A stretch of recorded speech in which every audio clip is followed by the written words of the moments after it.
यीशु मसीह में प्यारे भाई और बहनों, आज हम मलंगरा कैथोलिक चर्च के द्वितीय आर्च बिशप बेनेडिक्ट मार ग्रिगोरियोस पिताश्री का स्मरण कर रहे हैं। 10 अक्टूबर 1994 को वो ईश्वर के घर वापस लौट गए। उनका जन्म 1 फरवरी 1916 को केरल के कड़मांगुलम कल्लुपारा ग्राम में हुआ था। वे अपने पैरिश चर्च में ऑल्टर में सेवा करते थे और पढ़ाई में बहुत ही होनहार विद्यार्थी थे।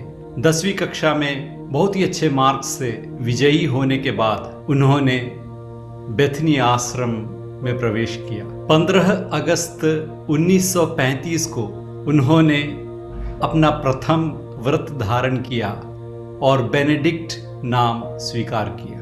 अपनी फिलॉसफी और थियोलॉजी श्रीलंका के कैंडी में पेपल सेमिनारी में उन्होंने किया और वहाँ पर भी फर्स्ट रैंक से उन्होंने अपनी पढ़ाई पूरी की और 24 अगस्त 1944 को उनका पुरोहित अभिषेक हुआ। उसके बाद उन्होंने 1949 में मद्रास यूनिवर्सिटी से MA ऑनर्स में फर्स्ट रैंक हासिल करते हुए अपनी उच्चतम पढ़ाई पूरी की और केरल में वापस लौटकर वे मार इवानियोस कॉलेज के पहले प्रिंसिपल बने। 29 जनवरी 1953 को मार इवानियोस पिताश्री के हाथों से ही उन्होंने धर्माध्यक्ष का स्थान ग्रहण किया और अभिषेक स्वीकारा। मार इवानियोस पिताश्री के निधन के पश्चात 1955 में वे ट्रिवेंड्रम के आर्च बिशप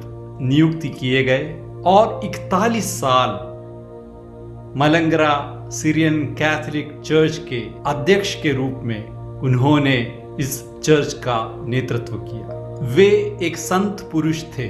घंटों तक प्रार्थना करना, हमेशा ईश्वर के वचन पर आश्रित रहते हुए, ईश्वर का मन जानते हुए विश्वासियों की सेवा करना उन्होंने अपना कर्तव्य समझा।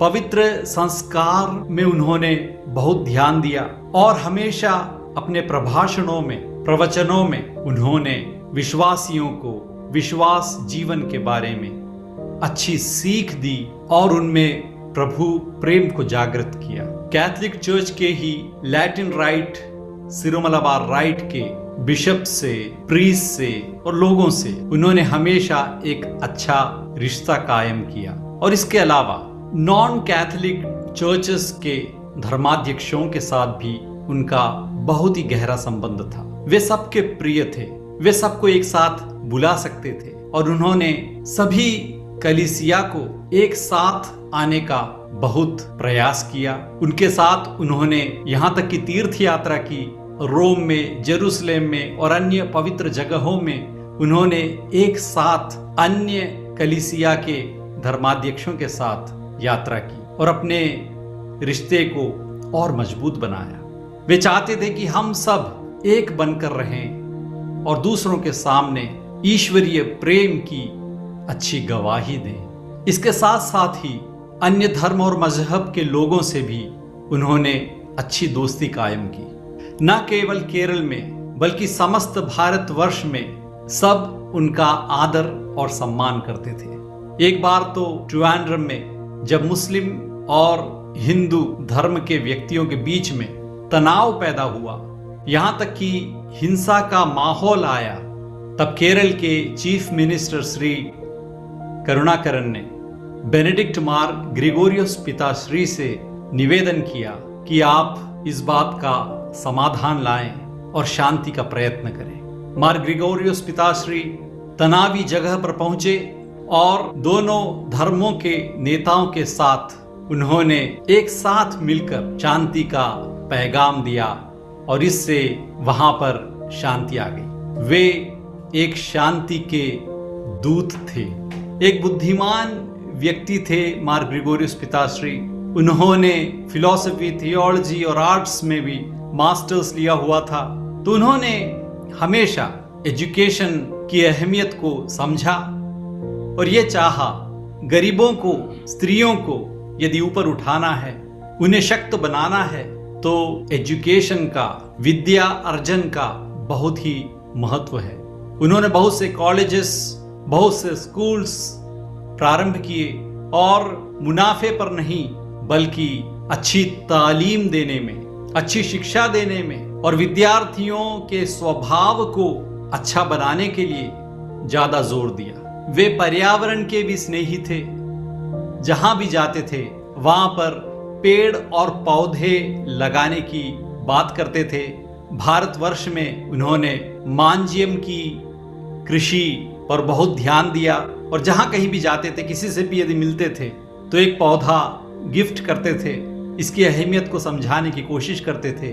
दिवंगत राष्ट्रपति महामहिम के.आर. नारायणन के वे एक अच्छे मित्र थे और श्री के.आर. नारायणन बहुत जगहों में मार ग्रिगोरियोस पिताश्री का नाम लेते थे। उनका उदाहरण लोगों को बताते थे कि किस प्रकार के एक महात्मा व्यक्ति हैं वे, और पर्यावरण के विषय में उनके योगदान के विषय में भी राष्ट्रपति उल्लेख किया करते थे।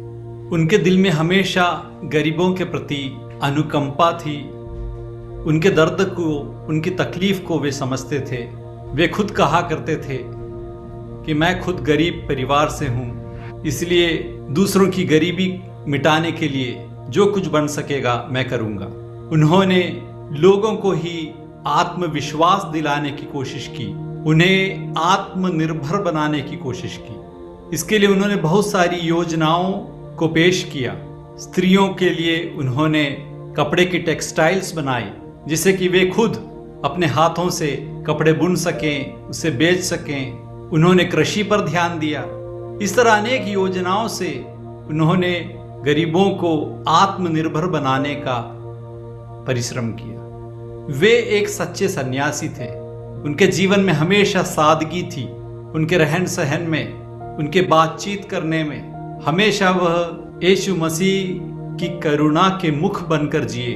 दूसरों के जीवन में उन्होंने ईश्वर के प्रेम को लाया और हर एक व्यक्ति के, बड़े हो या छोटे, सबके दिलों में उन्होंने एक जगह पाई। उनके योगदान को हम कभी भी नहीं भूल सकते। पूरा भारतवर्ष नहीं भूल सकता।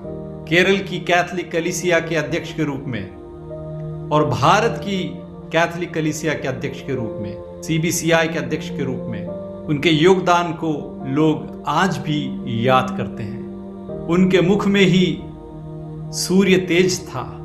10 अक्टूबर 1994 को उनका निधन हुआ और आज 27 साल पूरे हो रहे हैं। हम ईश्वर को धन्यवाद दें इस महापुरुष के लिए, हमारे प्रिय पिताश्री के लिए।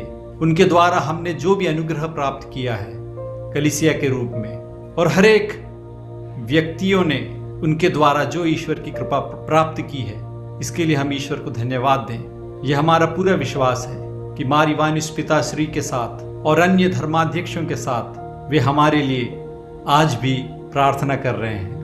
उन्होंने ही saint Mary's Malankara major seminary की स्थापना की थी और आज उसी जगह से मैं उस महान जीवन के सामने अपनी श्रद्धांजलि अर्पित करता हूँ। आए हम भी उन्हीं की तरह कलीसिया के सच्चे विश्वासी बनकर जिएं और अपने जीवन से ईश्वर के नाम की महिमा करें। ईश्वर आपको अनुग्रहित करें।